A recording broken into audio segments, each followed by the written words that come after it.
up, guys? My name is Matthew. Christian here. What's going on, everyone? And we are a part of OpenRace, who's hosting this podcast, Racing Through Life. OpenRace is basically a running app that's looking to connect and motivate runners, as well as help event organizers increase revenue, reach a larger audience, and provide a more interactive virtual race. Probably by the time this is out, app is launched. We've got a few events already going. Download the app. OpenRace. It's a beta version, iOS store right now, guys. Download the app.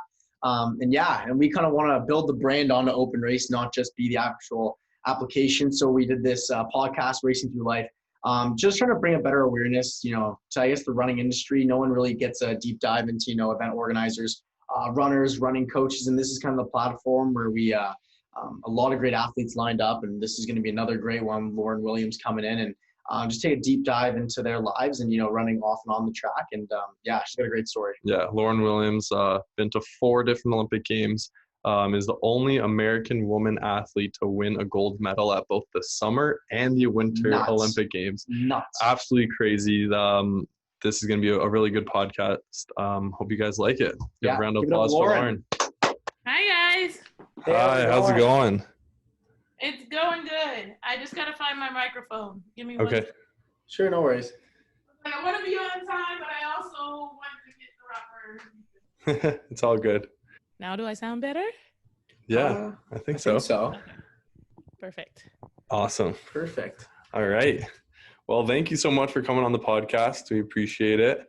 It's a relatively new podcast. Basically what we're doing is we're kind of looking into different runners' lives, both on and off the track.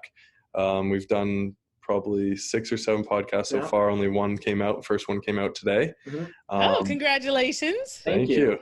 But yeah, where are you coming? Where are you calling from? I am in Dallas, Texas today at home. Nothing exciting to report there. Nice. That's where I live now. Nice. We're out in Toronto, Ontario, Canada.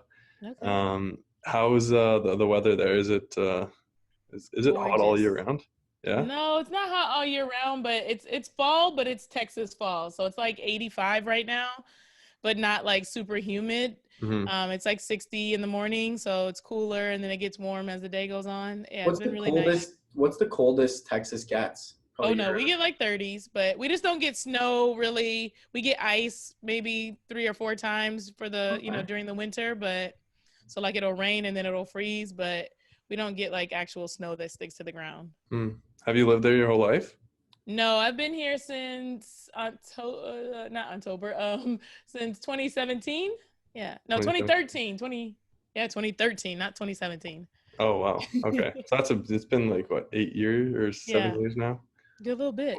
Do you like it there? Where'd you grow up? I'm born in Pennsylvania, raised between Pittsburgh and Detroit. So I went back to Michigan because my parents split up. And then I moved to Miami, went to school there, stayed there for 12 years. And now I've been in Dallas for 8. So. Wow. What's been your favorite place so far? Probably still Miami. Yeah. Just because it's very culturally diverse. Like if you're being in Toronto, you probably can appreciate like all the different cultures, all the different food, here in Dallas, it's pretty bland. Like we have a lot of restaurants, but it's not like very diverse. So yeah, gotcha. Yeah, cool. Like you can't find a Caribbean restaurant anywhere, and little things like that. Like Awesome. Well, you're on because of your unreal athletic career. Crazy. Absolutely crazy. Like been to the Olympics four Olympics within a 10-year span, which is amazing. Good for you. For your running aspect in your 100 meters, I guess, like, how'd you get into running? Was it in back in Pennsylvania? How'd you get into that? How'd you kind of find a passion for track and field? Yeah, so my mom will tell you the story that I got home faster than the family German Shepherd. And so that was when she knew, like I go outside to play and she said, come home. And I got home faster than a dog one day. And she was like, okay, I got to get this kid in a track program. So wow. My dad, on the other hand, says that we were at the Carnegie Science Center, which I do actually remember. I mean, I do actually remember going outside playing with the dog. Do I remember the day that I got home faster than the dog? Nah. Not so much. But so my dad says I was at the Carnegie Science Center and there was a FloJo hologram And so instead of seeing all the things at the Science Center that day, I just stayed and I raced the hologram the whole day because I wanted to beat it. And I actually beat it. I was like the youngest kid to beat it. Couldn't have been set at world record pace, obviously, but Wow. yeah. That's cool. So you're at the museum and like I've seen ones where it's like the speed of light and everyone tries to beat that. And you like press a button and run. So this was like an actual person's time that you were kind of competing against? Yeah, so Florence Griffin Joyner is the world record holder in the 100 meters. Oh wow! Okay. Like I said, it couldn't have been set at her world record pace because if I couldn't do that as an adult, I don't think I could do it as an 11-year-old. Throw you into Olympics at 11 years old, beat the world record. Right, exactly. It would have been a phenomenon. So after that day, you kind of just got into like a track and field club, or? Yeah, so here in America, we have age group track, and you kind of run for various clubs, and then when you get older, you go and you can run for your school in addition to the clubs. Yeah. And so I started running with a local club, and my parents were split up, so I was splitting time between Pittsburgh and Detroit. Mm-hmm. So when I was living with my mom, I would stay with my dad in the summers. When I was living with my dad, I stayed with my mom in the summers. So I switched between different track clubs as well. Okay. And it was really cool because I got to make new friends that were outside of school, but then also in 2 different places. So yeah, it's led to a lot of lifelong friends. Growing up, I guess, with these track clubs, how did you, I guess, when you first got there, compared to the other athletes, the other runners, were you always like kind of one of the top runners in the track clubs, or was it like fairly competitive where you were kind of like mid pack, lower pack? How did that work? I was near the front of the pack for sure. So I was definitely like a force to be reckoned with, but I was not like the automatic fastest girl in age group track. So there were quite a few young ladies really in Ohio. So I actually like remember their names, even though like they didn't go on to, become like, wow. They were like the girls that like kind of haunted me. So like Kalila Carpenter was very, very fast. Was one of the girls. LaShante Moore did go on to run professional track and field. Wow. Erica Whipple is another that, so like they were burned in my brain from a very young age, and like you knew if they were also going to be there that everybody was going to be talking about it all week, and it was going to be quite to do. And so let's say now you go to high school. That's when I guess sports becomes a little more competitive. You start training for your school, and then scholarships and all that get into play. Was it always the 100 meters that was kind of your event? Did you ever do like 200, 400, 800? Was it just like the 100 that was your kind of bread and butter? I like short, straight to the point. The further you got, you got more tired. I was kind of, lazy as a high school kid. So, there's this kind of myth in track and field that everybody has to run the 400. And a lot of coaches do make everybody, whether you are a thrower, jumper, whatever, everybody's got to run the 400 or run the 4x4. And I avoided it like the plague. So I did pretty good at avoiding it for pretty much my whole career, high school, college, and professional. But there was this 1 or 2 times, and every time it's like very memorable and also very awful that I had to run the 400. 200 started to grow on me when I got through college and professional years because it allowed me some versatility, and I really enjoyed running the curve. I wish the 100 meters was just on the curve and that was my event instead of running 100 meters straight. Wow. Because I really, really enjoyed the curve, but I didn't like that, once I finished running that fun curve that I still had 100 more meters to go. Yeah. Why do you like the curve? Yeah. I think because I'm small and compact, and you can also feel yourself building that momentum as you kind of like turn versus kind of running straight. When you're running straight, it's all power, all force, and it you have to be very technically sound. Yeah. With the curve, it's like how can you maneuver the curve? And longer people have a harder time being able to maneuver it. For me, it was also too that everyone's on a stagger. So if you're in lane 3, there's people in lane 4, 5, 6, and 7 that are a little bit in front of you because you're going to end up making that time up over the distance. Well, I like to just like challenge myself to pick all those people up. So I wanted to try to catch lane 7 as if they were in front of me, and that gave me that extra kind of push to go forward and go faster. Wow. That's a good way of thinking of it. I personally, like, I'm pretty tall, like 6'4" myself. So like the curve, not like turning, not my thing. Like I'm not that fast anyways, but on the straightaway, but turning definitely not fast at all. In high school and like, I guess even back to like elementary school, how has your like training progressed, and how have you like continued to be at the top of the pack throughout like your early days and then high school and then university? Yeah. So in high school, it was just kind of raw, natural talent. And it's Okay. one of the things I most appreciate looking back on my career.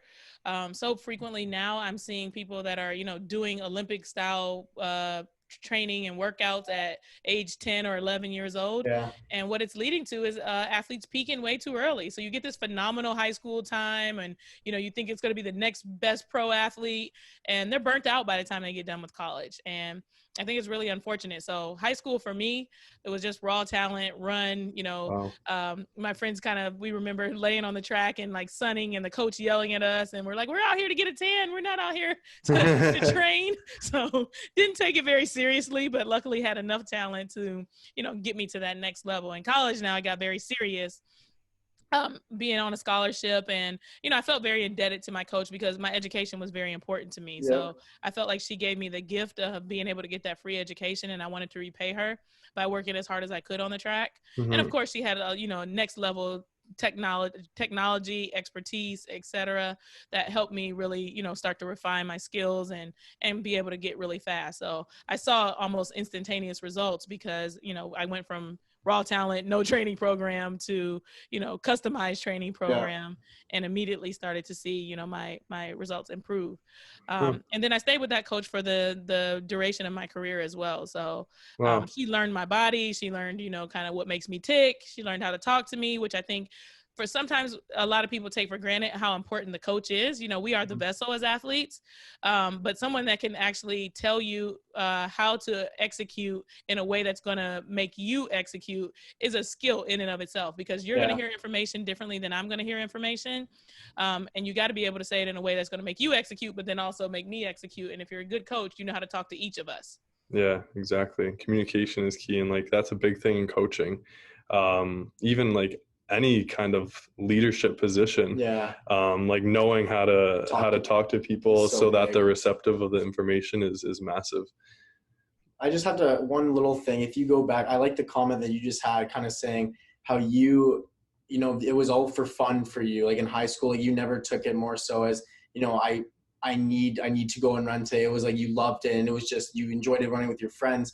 I think nowadays with so many, young athletes, and I guess not parents being hard, but putting them in all these, programs and training programs so young, is that not even just getting burnt out. It's more so I think they lose that appreciation and love for the sport that they once had growing up, because everything is so strict and direct and to the bone now. So when they get to that, senior year, even college, like, I don't want to do this anymore. I'd rather have fun with my friends, because I didn't have that growing up because it was so serious. So I think that's I think you had a great childhood, just because it was something you truly enjoyed, and that ultimately led to you having that coach, which gave you the training program to become, like, you found your ceiling. And yeah, that's a great story.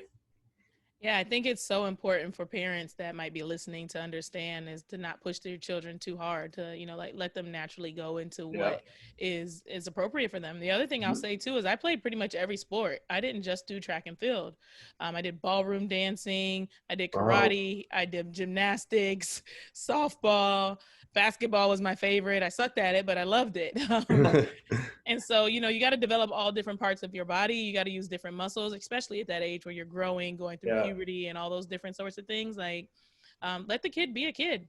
Yeah, for sure. And it becomes like, it doesn't become a job too early. Like eventually you'll get to the point where it's a job, you're making money from it. But like when it's a job, you're not making any money from it in like elementary school, and then you're doing that for 5 years plus.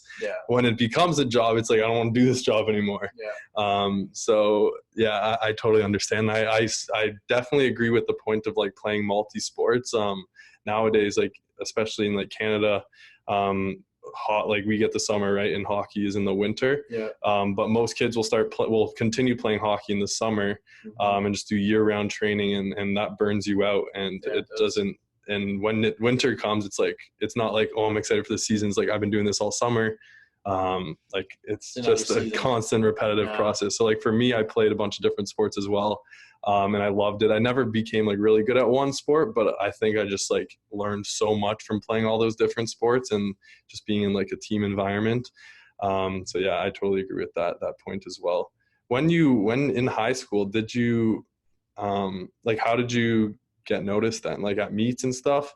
And how, I guess, like talk us through that like whole scholarship process for schools, because I know like in the States it's crazy the amount of schools that come. Yeah, letters just kind of started showing up in the mail. I did have success. So I won the state championships quite a few times, and, that kind of turned the light bulb on for some coaches.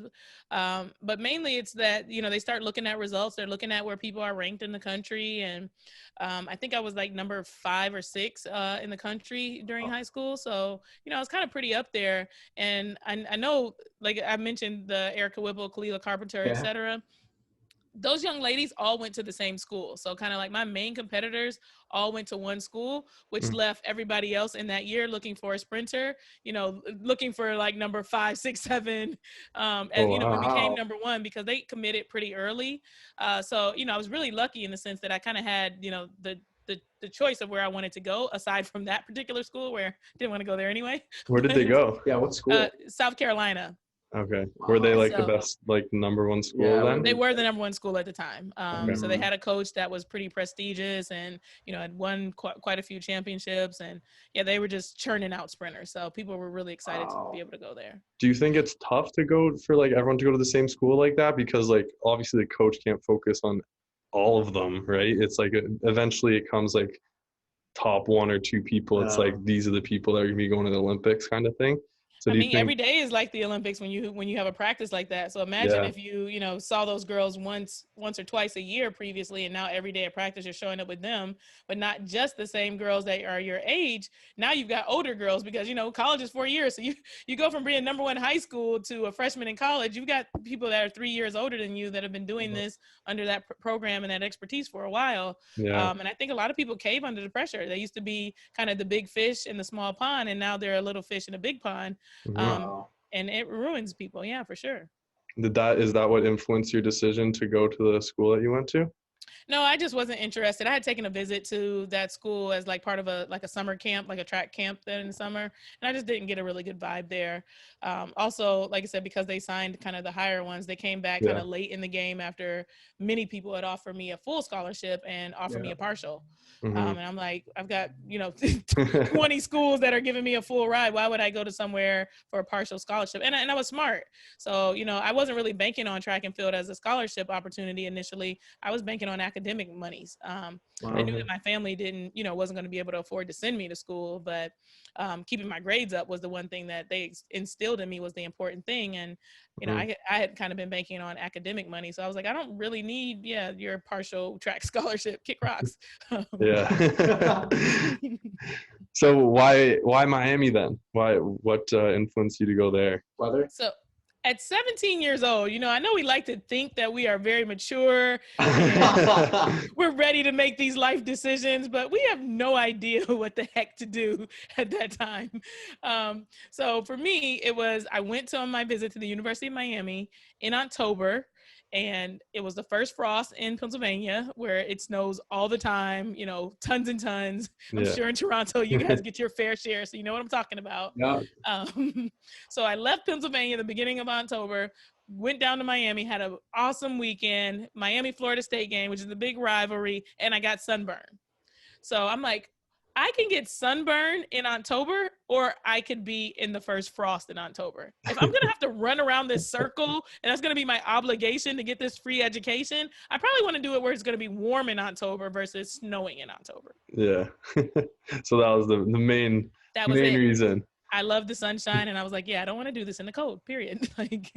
That's a very good reason. It's a great. I literally was gonna say weather. That was my first thing that came to mind. I was like, I would go to Miami too if I had a scholarship. Like that's, wow. Yeah. Okay, that's great. And then 2004 comes around. Athens Olympics. So were you? Correct me if I'm wrong. You were in school. You were still studying at the time. Mm-hmm. So how did I guess the Olympic trials come to be? You were, I'm assuming, at the meets, one of the top. If the top American runners, so then they were said, hey, we want you to come to the Olympic trials and get a tryout in. It did not happen exactly like that, but it happened something like that. So there was the NCAA championships for college, and my freshman year and my sophomore year, I made it to the championships, but I didn't win. So my junior year, I was kind of like focused, like, because I felt like there were times that I could, like, I beat some of these girls before at different races. So like, I want to win the national championship is what I was focused on my junior year. Gotcha. And so I started to kind of buckle down and be a little bit, like I said, more disciplined in, you know, things my coach was telling me to do, et cetera. And I started to have success. So I got to the national championship. I won the national championship, but I also ran the second fastest time in the world. Wow. So it was the Olympic year. And, you know, right now I was the fastest American as of that day. And only one other person had run faster than me for the whole year. And it's the Olympic year. So people were like, whoa, this is our girl. So, so yeah, for Olympic trials, you get to, you know, you run a qualifying time. So I had already run the qualifying time to be able to attend. But at that point, because I was the fastest American so far for the whole year, shoe companies and sponsors started to come out of the woodwork, and they're like, hey, we got to get our hands on this girl because she's going to make the team. So I got to the Olympic trials and I actually got third, and top 3 make it. So I made it in by the skin of my teeth, even though I was just previously the week before the fastest one. And I mean, you're kind of burnt out too, because you just had a big college championship. And I think we had maybe 3 weeks between that college championship and the Olympic trials. So to kind of rev up again after you kind of done that was hard. So, but it went well. I made the team. And then we had, you know, maybe 6 or 8 more weeks to kind of prepare and, you know, regroup. And then I went and I earned a silver medal in the Olympic Games. That's phenomenal. That's incredible. That's congrats. Congratulations. That's so cool. It's really cool to be even like talking to an Olympic medalist, let alone like we've got a lot more medals to talk about. But during this one in particular, you were in school as like a past student athlete, not to your caliber. How do you manage like that school and like going to school and then like all this training and like at such a high level, like those 6 to 8 weeks you said you had to prepare for the Olympics, and prior to that you had the NCAA champions. I'm sure you were training before that as well. So how do you kind of like balance the two? I think one of the best things about being an athlete and going to school or being a student athlete is that it requires you to have that structure. So if you want to succeed at both, you have to create discipline. You have to create a schedule. You don't have room for gaps and, you know, 5 days of doing nothing and then, oh my God, let me hurry up and cram it all in. You have to be doing, you know, I'm leaving this and I'm headed to that, and I'm leaving this and I'm headed to that. And, you know, what do I need to be doing next to execute? My brain is the kind of brain that you have to keep busy. And so I'll say, even when I got to being a professional athlete, one of the first things I realized was like the only thing I had to do was wake up and go to practice every day because someone was paying me to do just that. And about 6 months in, I was like, oh no, this is not going to work. And I enrolled in some additional classes as a professional athlete to just kind of like give myself some structure to my day. So I think it makes you a better person to have multiple things to have to juggle, because like I said, it requires you to have that discipline and be organized to be able to achieve, you know, everything that you want to. Yeah, I feel that for sure. I think like I'm at my best when I have a lot to do. And I think you're the same for sure. It's like when you don't have a lot to do, you leave it to the last minute anyways. So like if you have a lot to do, like you can't leave it to the last minute, so you're gonna get everything done. There's like this saying that like curiosity killed the cat. It's like when you get bored, you get into stuff you're not supposed to.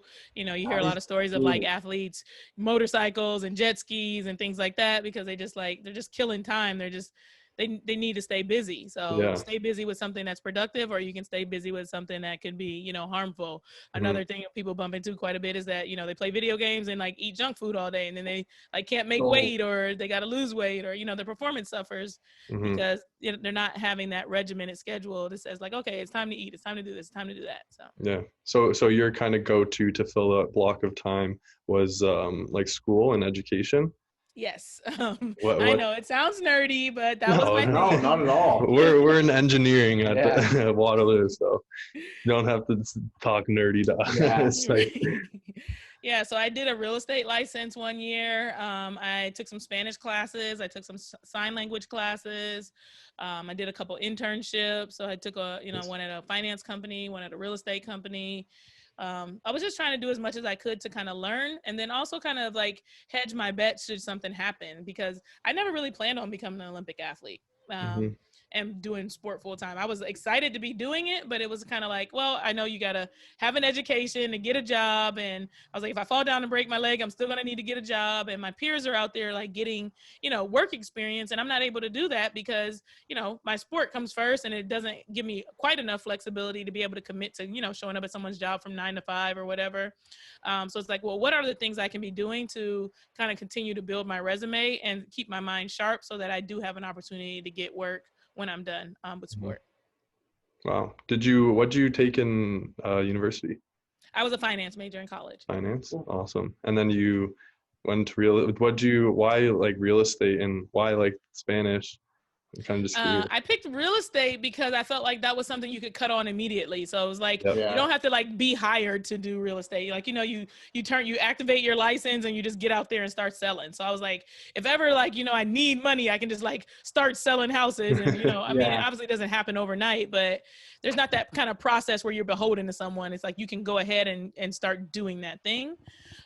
With Spanish, I lived in Miami. So, it's a large Hispanic population and it's really frustrating sometimes that you go somewhere and no one speaks English and, you're just trying to have these broken conversations back and forth. Like I really desired to be able to communicate with others.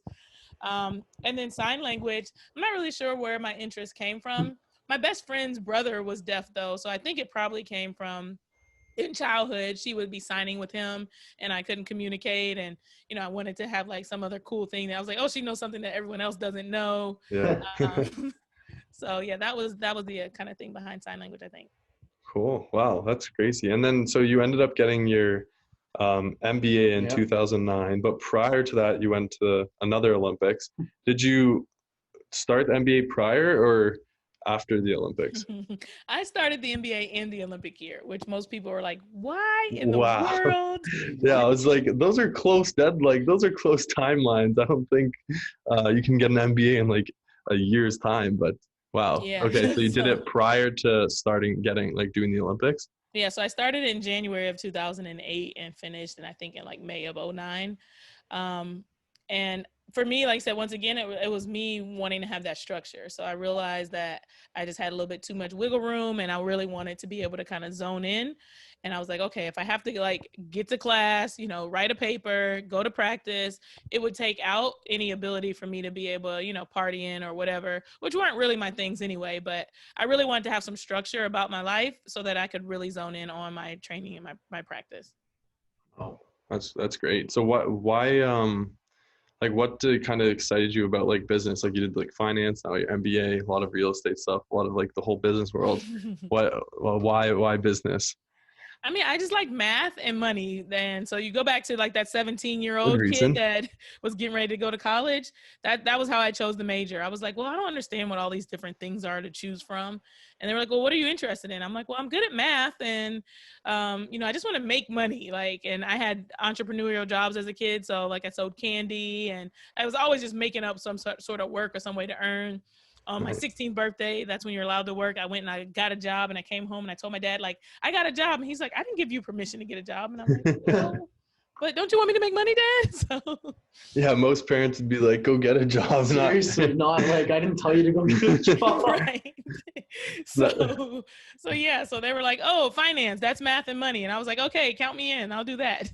And then with the MBA, it was kind of similar. It was like, well, I just need to learn something about business and MBA is kind of general in the sense that you can go learn, about all kinds of different areas of business. So that sounds good. So it wasn't really a lot of like science or research behind it. It was just like, this makes sense for kind of what I think I'm interested in. Wow. That's amazing. When I was like a younger kid, like MBA was always something like, oh, like you got to get an MBA. Like I'm into business as well. I'm doing engineering now, so like I don't think I would go for an MBA, maybe down the line. But how was like getting your MBA? Was it hard? It was tough. And online, my heart goes out to everyone that is online right now because of COVID. Yeah. I definitely think going to school online was a lot harder than going in person, especially for my learning style.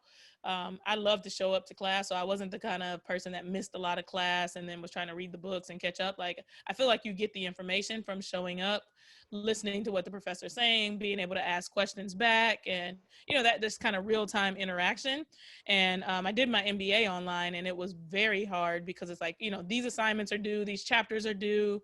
You know, this was not in the time of Zoom. So, you know, we had like this clunky dashboard that, you know, you logged Yeah. into and didn't work right. And, you know, you're trying to chat with people, and then it was tough. But I think it also made me kind of have to buckle down like to the next level, because there was a lot more reading required for me to, like, I had to read it, make sure I understood it, maybe read it again.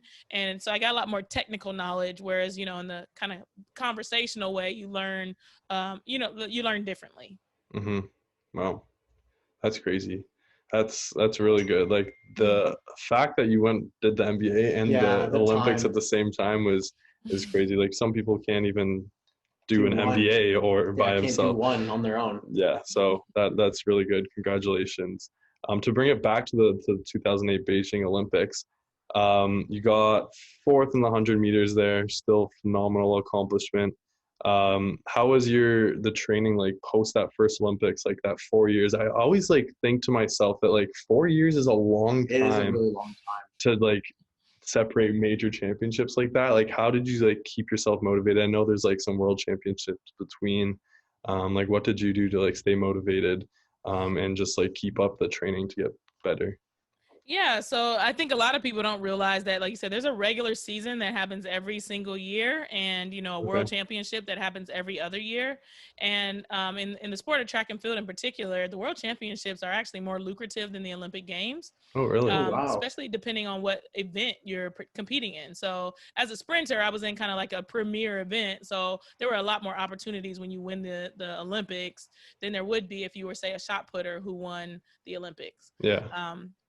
So as a shot putter, you can win the Olympics, you know, still not make even a six-figure income, which, you know, I think a lot of people have that kind of perception. It's like, oh, gold medal equals millions. And it's like, no, it doesn't. Not at all. And so world championships for us is, well, at the time it was $60,000, whereas the Olympics was $0, unless, you know, your sponsor, you had to have a sponsor, and the sponsor had to have some sort of agreement. Yeah. Eventually the United States Olympic Committee started to offer money, and it became to be $30,000, but it's still, you know, double to go win a world championship than it was to get the Olympics. So it's very much dependent on whether you had a separate sponsorship contract and how you were going to really be able to make a living in that sport. Yeah. So every year, you know, we're training to be at the top of our game. Getting ready for those world championships. And then there's 1 year so worlds are every other year, Olympics are every 4. So there's 1 year that we call the off year, where there's no major championship. Mm-hmm. And that's the kind of 1 year where, you know, you kind of got to keep yourself motivated and figure out. But sometimes people do kind of an abbreviated schedule to allow their body to heal up so that you're not just in constant, let's go, you know, mode. Yeah, for sure. That's always good to have like a break. I guess during any breaks that you have like throughout, like what do you do during that time off? Like what do you do for fun? Like you're super good athlete, like lots of great education. What do you do outside of that, like for fun? How is Miami like party life, if you partied at all? I was not a party animal, so I've been lame. I was born lame in the sense that, like, I go to bed at 9. I like to wake up at 5. Like, have been like that my whole life. I was a kid. My mom did not have to wake up for school. Like, I just be like, "Hey, Mom, how you doing? When are we going to school?" Like, yeah.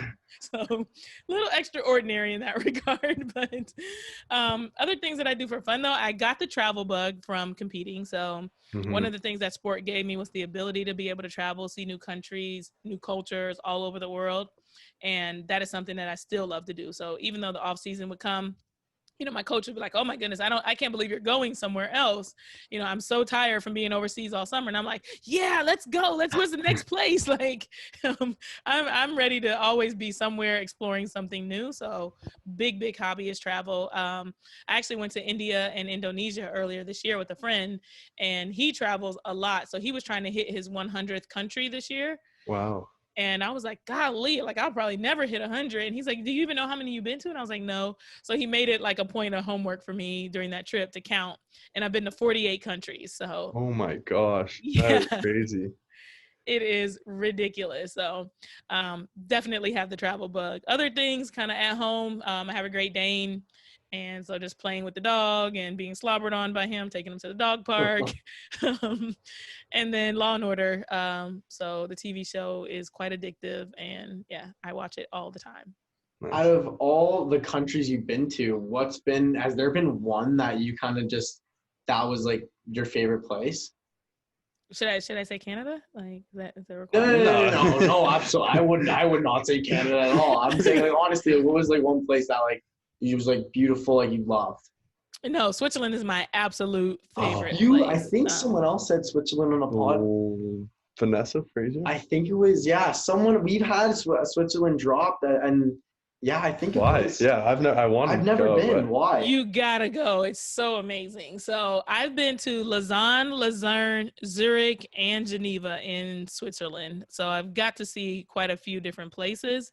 And it just has this like nostalgia about it. So it has like the comforts of, Western lifestyle, but they have their very own clear culture. So you're not in America.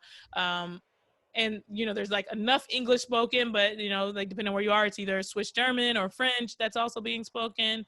And it's like you're in another place, but you also feel very welcome in that other place. In addition to it's beautiful.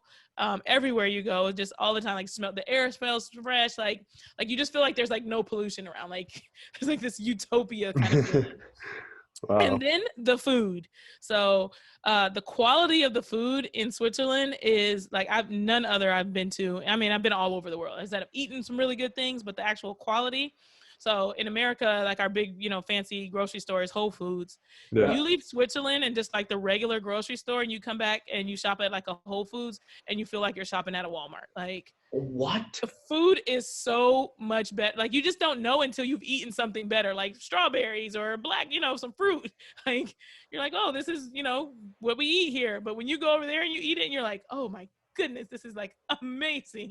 What? Like even just small things like that, like small fruit? Things like fruit are like whoa, unbelievable. I want to go quality to is I want to get out of this country that we're in. Like, we have like always been in Canada. I want to go somewhere else. Canada is amazing though. I would put Canada in like my top 5. You know why? Because people in Canada are friendly. Yeah. Okay, that's what a lot of people say. It is a real thing. Like, it is not a lie. It's like I've gone and I've just been like widely accepted. People ask, "Can you help? Like, are you lost? Like, just how's your day going?" Canadians are like legitimately friendly, and you don't get that everywhere else. Definitely not in America. With where'd you come in Canada?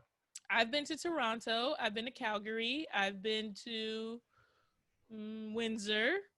Okay. What's some other popular cities? I feel like Vancouver, Ottawa, Montreal. I haven't been to Vancouver. Actually, I should have gone to Vancouver, but I missed that trip. So yeah. Wow. What's your favorite place in Canada? I don't know. I went to Banff. Everyone loves Banff. I haven't even been to Banff. What? Yeah, we haven't been. You guys got to get out a little more. I know. We had a lot planned for this year, actually. We did have a lot planned, and now a pandemic comes, and now it's like everyone's plans are canceled, and now here we are. Yeah. How have you kind of dealt through that, the whole pandemic situation? How has, like, I guess Dallas been? I know here we just got back into another not lockdown, but gyms are closed again, basically like back to stage 2. Oh no. How have you kind of dealt with that, and how's it been there? I'd say the biggest thing for me is that I haven't been able to leave the country. Honestly, I have not been grossly affected by the pandemic. So I run my business online. I did before the pandemic. So that wasn't a big change for me. Here in Texas, we're one of the more lax states where, we're kind of under fire, catching some, the opinions of others for that. But you can mostly do just about everything. So our parks never closed. Whereas, like, I'm talking to my mom in Florida, and she wasn't able to go to the beaches, to the parks, like nothing that was open to the public. You couldn't go out, and like they put tape around everything. So, I was able to exercise outdoors by myself. So there was a period where the world kind of seemed shut down. But there was still kind of like you had those outlets of being able to go outside because the gyms were closed. Yeah. They set up a pretty cool takeout system pretty much almost immediately when restaurants were closed. Restaurants right now are open and you can dine in Texas. So, yeah, relatively low impact for me. What COVID has been in my personal life, but I've watched it kind of ravage people around me. So, some of my clients have, had their income cut by 20%. There are some people that have been laid off. There are people whose parents have gotten COVID. My peers, some of their, clients have passed away from COVID. So, Wow. it's penetrating my circle. It just hasn't penetrated, to me directly. Yeah. We feel that as well. Like, I honestly don't know anyone. I do. Oh, someone that's gotten it? Yeah, my brother's hockey teammate's grandma. And that was like in like March, April. Like it was when it was like kind of just happened. And I always thought like when it was first coming out, it was like this big, it was like a big lockdown and I didn't know anyone. And then we got like an email, like a Facebook notification saying like, yeah, like we knew someone. That's the only person though. Wait, she passed away or? Yeah, she passed away. Oh, wow. Yeah. Yeah. So I guess it is affecting like personally as well. Like my life other than travel hasn't affected it much. Or like be able to like see like my extended family. Yeah. We do a little bit, but not like we've literally got together and like sat 6 feet apart like family. So it's not the same, obviously. But I feel for the people that are like losing loved ones and like losing income.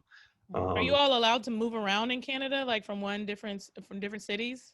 Yeah, I'm pretty sure we're allowed to like go to different provinces and cities and stuff. Pretty sure. Like a month or 2 weeks ago, restaurants were open and like dine in was good and all that stuff. Yeah. But now they got pushed it back because cases are going back up again.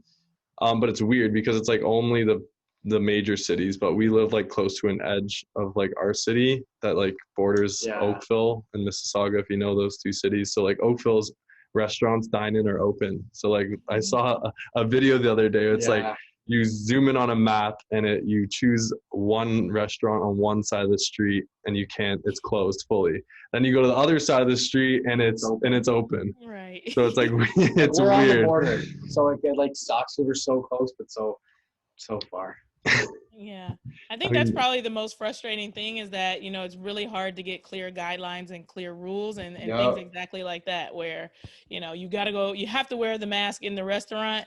And then as soon as you get in the restaurant, you can take it off sort of thing. And it's no sense. Like crossing this threshold. And that's the thing that I think that's made it frustrating for everyone and made people feel really unsafe as well. Like, some people that are very worried are like, the fact that this makes no sense makes me very afraid. And so I'm never going to leave my house. I have one friend, so there's only one remaining. There were two that had not left their house for months. Wow. One of them has finally come out and started to, move around slightly. I have one friend though that has not left her house at all since March. Holy cow. How did they get like food? Everything is delivery, every single thing. Oh my gosh. Not been anywhere. So. That's a pretty unique, I guess, scenario. But you know what else is unique? You're the first American woman. I tried to segue that. That was good. I like that. You like that? Thank you. I was thinking about that for the past minute and a half. I was like, how can we segue? Okay.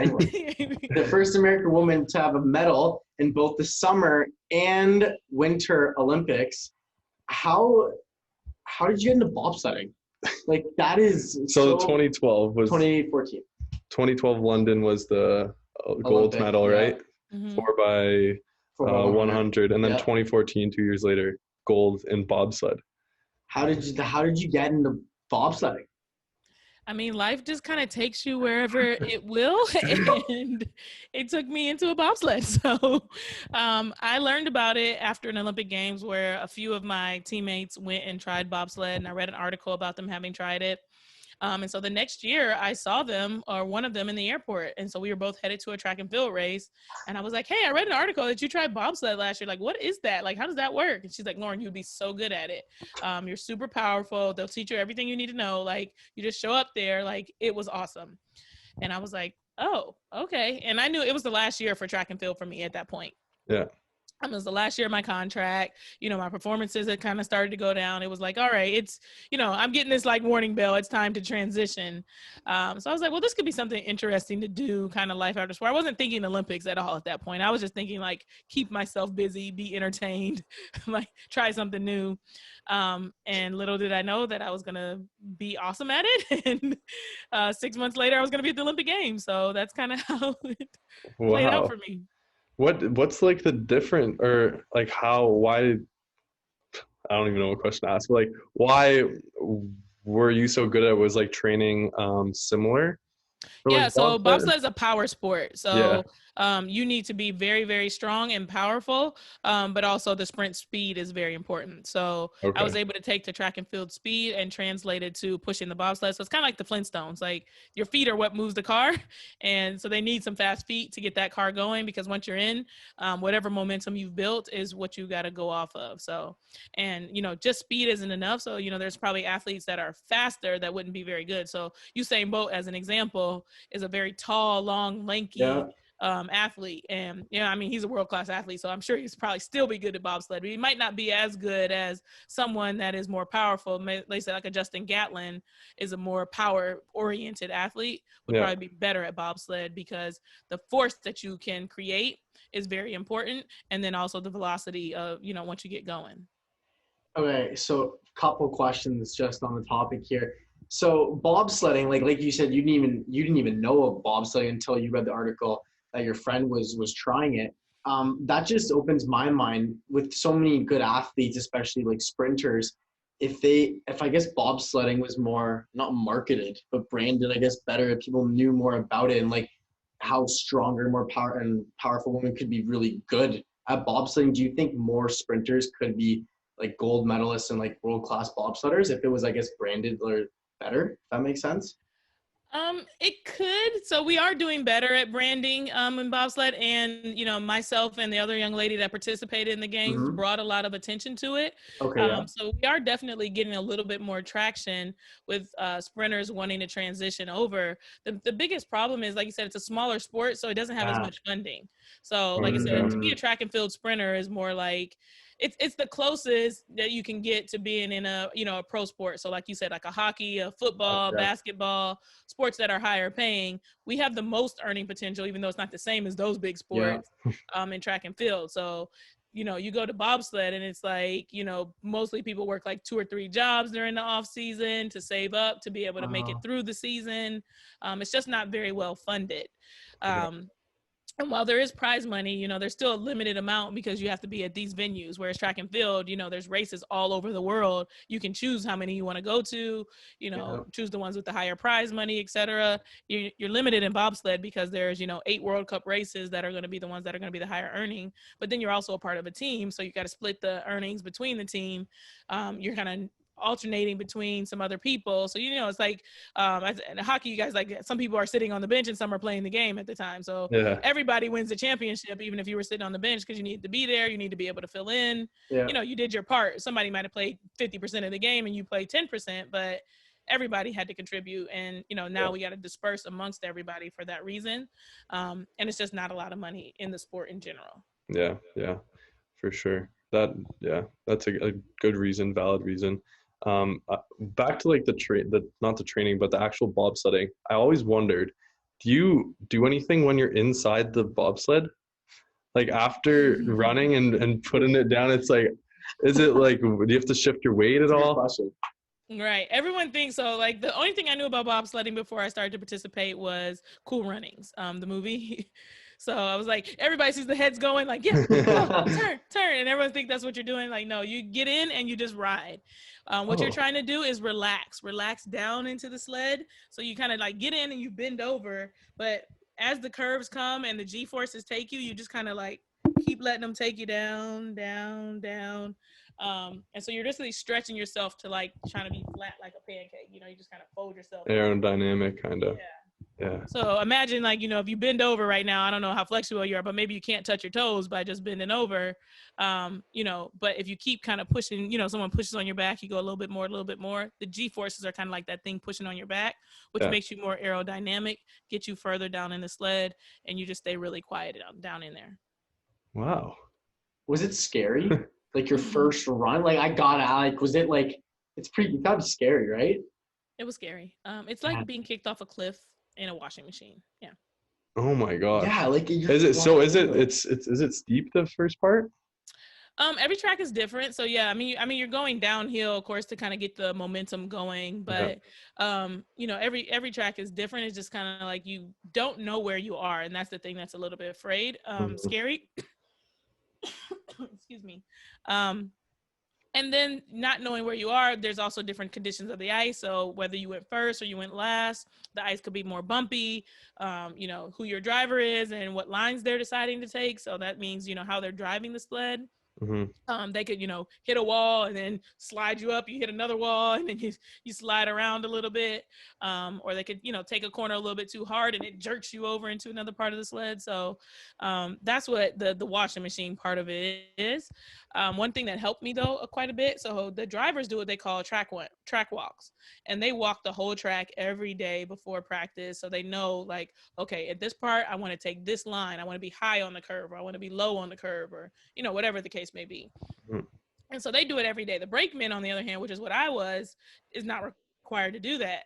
I started doing it because I wanted to know where I was. So there's, a left, a right, a big swoop-de-loo, and then a left, and so now I'm in the sled and I'm like, okay, that's the left, that's the right. Okay, here's the swoop-de-loo, and it gave me kind of peace of mind to be able to relax because I knew where I was in the sled, and it made the ride a lot smoother because I kind of could tell, because my head's down, my eyes are closed, like, sometimes I open my eyes, but generally I just kept them closed the whole time. Like it's already dark in the sled, so I don't want to see anything.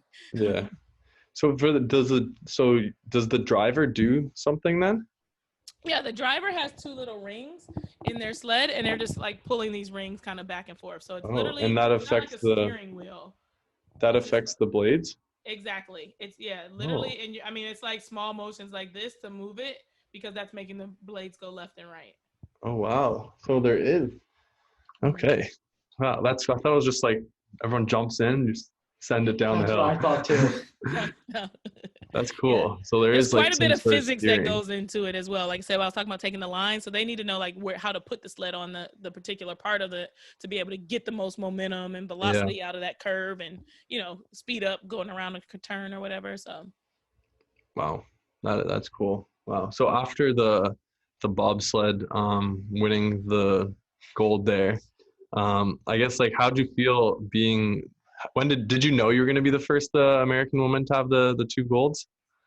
I did not know that I was going to be the first American woman to get a medal in the summer and the Winter Olympics. Yeah, as a matter of fact, we were in the middle of going, and in the third round, you kind of walk through like the press box between each round. Yeah. Oh, yeah. And they were like, "How does it feel that you're getting ready to make history?" And I'm like, I already made history. Like I already made the Olympic team. Like I don't know what you guys are talking about. So I had like no clue. And then when we finished the fourth time, they started asking all the questions, and I was like, "What are you guys like? Can someone explain to me what kind of history I made?" Mark from England asked the question. She's like, "What is he talking about?" And so I have no idea what he's talking about. I literally was unclear on like, okay, history, what history? Because like I said, I had made the team, a month before. So I'm like, at that point I knew I made a summer and a Winter Olympics, but I didn't realize that also earning the medal was a thing as well. Yeah. Wow. That's really cool. That's crazy to be in two different Olympics. Yeah. They're like that. Like which one did you like better? The summer, the winter? It's probably the winter. They're different. Yeah, they're so different. So to put it in perspective, I think the track and field team was like 184 people for the Summer Olympics. The whole Olympic team for the Winter Olympics was 230 people. Oh, wow. So it's just gargantuanly smaller for, and then you get to interact a lot more with all the different sports. Mm-hmm. The kind of dormitory kind of setup is just a lot more like fun to hang out in. But it's also like, just two different worlds of people. Winter Olympians, the sports are typically pretty expensive. Bobsled is an expensive sport, but it's not like a high earning sport. People who ski, as an example, come from like, more prominent or well-to-do families and things like that. So Yeah. you just get to interact with a whole different brigade of people, a whole different set of culture and, you know, sports culture, actual culture. And you just get to learn so much about them. You know, there's like the snowboarders, which are kind of X-gamey kind of people, and they just like have no fear about anything. Like their whole life is like this one big massive like bomb that is like ready to go off, and they're just like, it's okay, like I might die, but I could also like stick the landing. And I'm like, oh okay. Yeah, it's probably true. It's such a different group of people. That's true. I didn't even think of that. Wow. So two questions here about the Olympics, and just in general. One, who is your favorite person that you've met, or like coolest person you met? And then two, what was your favorite Olympics that you were at? And I kind of just want to like know more about like the whole athlete village, and like I've heard really crazy stories come out of there. So if you have any crazy story you want to share with us, that'd be cool. Favorite person I met, I don't think I have a favorite person. You know, I've enjoyed meeting people in general. So like you said, all over the world, you know, there are people from countries I never heard of. That's the kind of thing you get over, you're like, what does this say? Like, where is that in the world? Like, didn't even know that was a country sort of thing. So just meeting different people from all over the place, I'd say for thing number one. The athlete village, it can be as bad as advertised. Okay. You know, it depends on what you choose to participate in. And as athletes get out and the games go on, you know, a lot of the countries now have started to fly people out. So you're done competing within 48 hours, you're gone. Sometimes even within 24 hours, to kind of keep a rein on that, because it does become disruptive for those who are, you know, gearing up. Yeah, that's true. But yeah, there's definitely a lot of mingling and interacting and getting to know others. And yeah, sometimes it gets a little bit foolish and ratchet. So. Which country out of the Olympics you've been to parties the hardest that you could recall? Just from maybe if you weren't attending, because you were probably winning gold half the events. So maybe you probably weren't at many of the parties, but which country did you hear of was? I don't know who partied. I would say Italians and Jamaicans are known for having a really good time. Okay. Nice. Cool. Very happy, jovial, you know, don't worry, be happy kind of people. Yeah, I can see that. Okay. Cool. That's cool. I like that. Okay, so after the Olympics, all your medals, phenomenal accomplishments. You, not recently, but I guess kind of recently, 2016 started your financial company. What kind of led you to start that? What like kind of excited you about doing that? I know you kind of have an expertise in student loans. Just tell us a little more about that. Yeah, so I started a financial company because I realized that, you know, during my career, I had 2 financial advisors, and they didn't really get what it meant to be young and trying to organize your finances, or young and, you know, having a good income. I think most of the financial people in the industry are used to dealing with, you know, the uber wealthy, and, you know, there's kind of like a barrier to entry for most people think like, oh, I don't have enough money to have a financial planner. And I'm like, why is there not a person that helps you, you know, you use their expertise to kind of get to that level, you know, the next level. Like if I don't know about money, I hire someone that knows about that thing. If I don't know about, you know, if I need to get my hair done, I go to a hairdresser. That's an expert in that area. Yep. So, you know, why is it that you have to be rich before you can get the financial professional? Why doesn't everyone need one of these? So I valued it from the very beginning of my career, but I had a really hard time finding someone that was a good fit based on where I was. And I realized that my friends were having the same sort of problem. So I started to, you know, read more, get more information for myself. And I'd be like, hey, you know, I got this thing called a SEP IRA. Do you have one too? And they'd be like, I don't know. My people handle that for me. Or, you know, didn't anyone tell you it's rude to talk about money, Lauryn? Like, don't get in my business. And Wow. Wow. And so you realize that there is a problem, and that I'm not the only person that is lacking literacy, and that also because people don't know, they're very ashamed to talk about it. Yeah.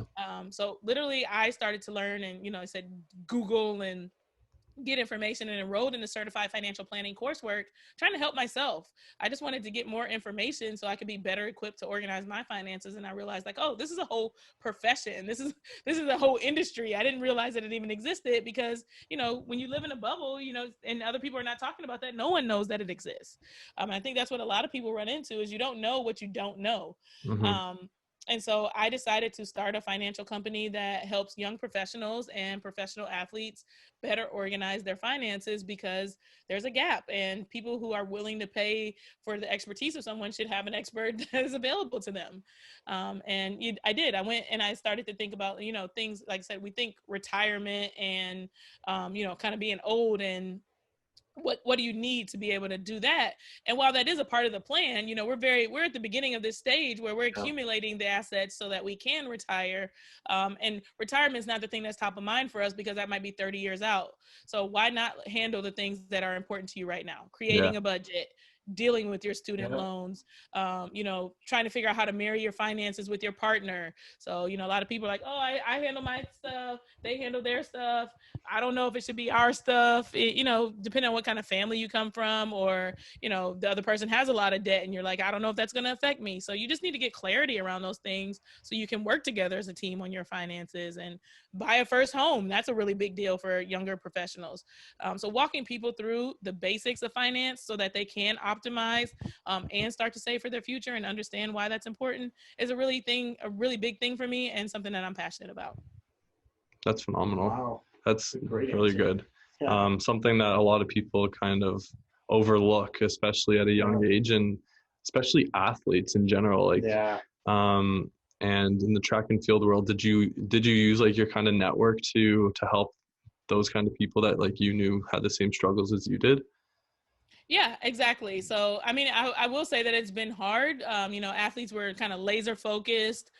We don't think we're ever going to retire. We think we're on top of the world. And, you know, some people just don't see the value in it initially. Where I get athletes coming more frequently and kind of more easily is like they see their career ending and they're like, oh, crap, like, what am I going to do now? And they realize that, you know, our sports are not generally big enough where, you know, you earn a better living than the average 20-something-year-old, but you're not earning enough to retire and never work again. We don't earn that kind of living in Olympic sports specifically.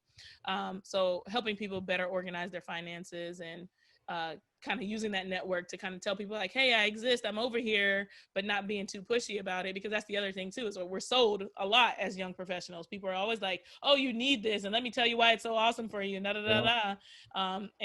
the more of that you do, the more that they're not interested in it. So I just try to be around, aware, share value where I can, so that when they feel comfortable, they can come my direction. That's amazing. Good for you. I'm glad you kind of it's in a way like giving back to like where you came from, and you saw you had a problem, want to fix that for yourself, and now you're giving that to others as well, which is amazing. Do you like, what are your kind of plans for that in the future? Where do you see yourself in like 5-10 years? Yeah, I mean, we're growing slowly but surely. So I'm at around 30 clients right now. I see probably around 50 being like max capacity. So I'm not trying to like build an empire. You know, I just hired, so maybe the young lady that I hired could take on additional clients, you know, after I hit a certain, you know, hit that max capacity. But I'll probably always be doing like kind of one-off plans. So I do kind of like short-term things. So the 50 are kind of people that are doing life together with us. So, you know, ideally 30 years from now, they'll be retiring and I'll still be their planner, sort of deal. But there's definitely a lot of one-off projects and short-term things and speaking engagements and stuff like that I intend to do to continue to spread the word and help people become more financially literate. That's amazing. If you had one piece of advice to like a young athlete listening to this podcast, what would you tell them? I would say ask questions. Don't be afraid to ask questions of any and everybody you come across. So if it is a peer, you know, ask them what they're doing that, you know, you may not be doing. If it is someone that's older than you, that could be in a kind of more mentor capacity, you know, ask them what they should know or what you should know that they, you know, that they learned already. If it is someone that you're hiring, make sure that you realize like you're paying someone money. You can ask as many questions as you want. I think a lot of times we allow ourselves to be fed information and we just assume to take whatever that person is saying as the only thing that is relevant. But we need to ask questions, ask what am I not thinking of, ask questions that we think are stupid. There is no harm in asking questions, because getting information is you being educated, and you being educated is you making less mistakes and being better at life and reaching your full potential. I agree. Great piece of advice. That was amazing. That was so true. Like, just, that was accurate. That was I like asking questions, so I agree with that. It's again an overlooked piece of advice. Like, people think they're people also get scared. They look stupid, or they get scared. Like, that's especially in university. I still remember in first year, I asked a question in my first calculus class. I thought the professor was wrong. Do you remember? I think you remember. And I literally called him out. I was like, I think that's wrong. I thought he made a mistake, but he didn't. And then he was like, I don't know, I just kind of got embarrassed. So I never wanted to raise my hand again, because I always remember that embarrassing feeling. Yeah.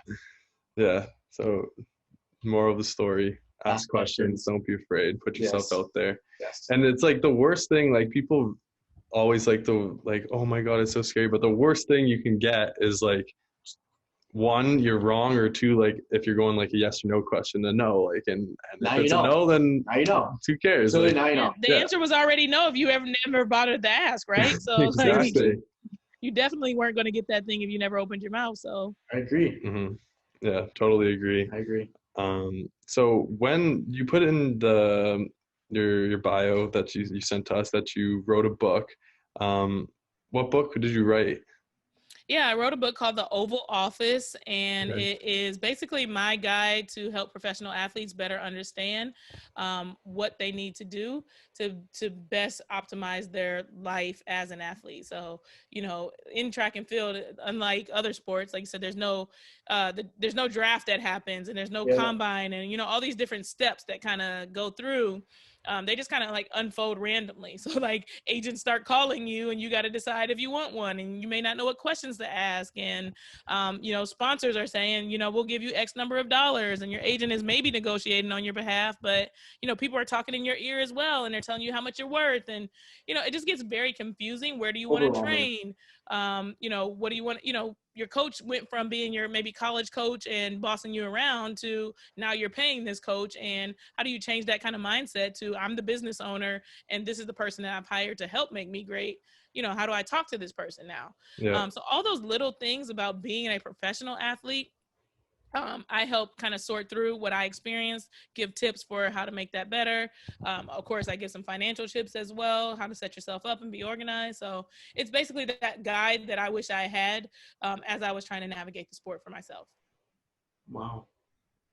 And when did you create that book? Or write it? It came out in March of last year. So it's a year old. Yeah. Cool. Congratulations. Sick. How did it do? Did it do what you kind of expected well? It's literally meant for track and field athletes. So that's a pretty small market. But I feel like it did well. People have reached out and said it was very helpful. And, I consider it to be something that's going to be timeless in the sense that as athletes come out every year, that's going to be the book that they need. And I didn't do it to like you said, get on the New York Times bestseller list. It was just to give back to the sport and provide a resource to people that could really change their life so they make less mistakes. Yeah, that's great. And that's really great for like the business as well for you. Yeah. Like giving stuff for free is always so valuable and undervalued in the sense that like you gave out this great information for free. Yeah, it shows that you kind of know your stuff and people will be more willing to come and pay for a service afterwards. Yeah. Cool. All right. Well, I think we've got everything wrapped up. So basically what we do at the end is kind of a little speed round. First of all, phenomenal podcast, lots of great information, great story from you. You could probably talk about so much more for hours on end. But we appreciate your time. We'll hop into the speed round now. We have like a few questions. Just give us your answer right off the bat. And then the last one that we have, you can take a little bit more time to answer. All right. All right, let's start off. Yeah, I'll start off. Okay. Favorite food? Crabs. Wow, that's He loves that. Favorite movie? Negotiator with Samuel L. Jackson in it. Okay. It's an oldie but goodie. Biggest fear? Going to jail. Yeah, I have a real fear of like being like falsely accused of a crime.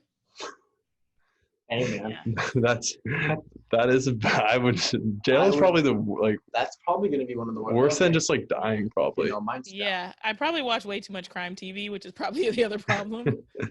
Okay, so sweet or salty? Salty, for sure. Why a Great Dane?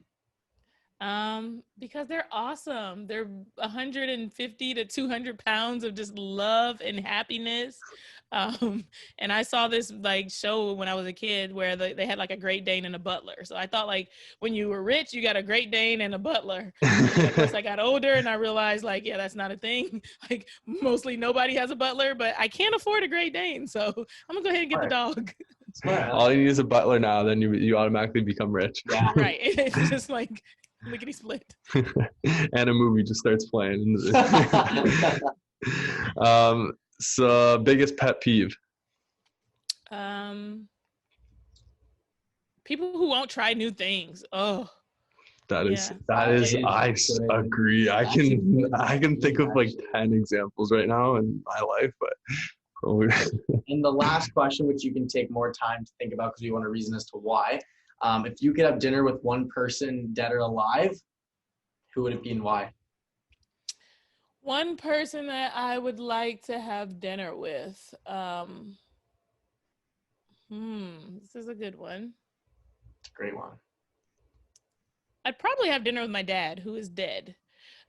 Because he was such a good cook that I feel like if I'm having dinner, like we prepared the meal together.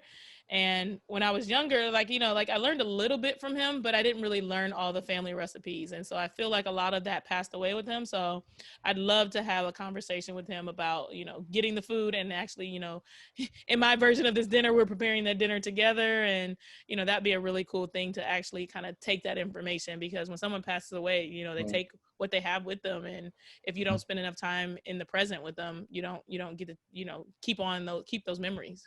Yeah, that's beautiful. My answer to that question is my dad's grandparents, because like they had passed away prior to me, and like I'm really close with my dad, and like I think he gets a lot of his like characteristic traits from like either his mom or his dad, and I never got to meet them. So that'd be really cool for me too. So yeah, that beautiful answer. Love that.